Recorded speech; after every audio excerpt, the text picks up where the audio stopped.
Hey guys, welcome back to the channel. In today's video, I'll be showing you how to delete images in Grok Imagine. So let's dive in.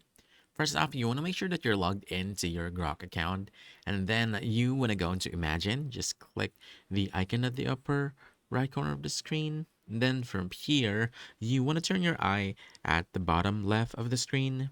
This one, this will show you all of your uploaded images in Grok Imagine.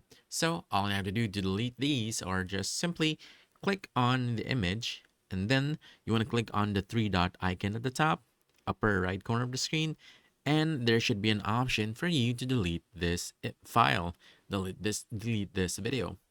So you can see it's available here. If I go back, it's also right over here. And basically that's it.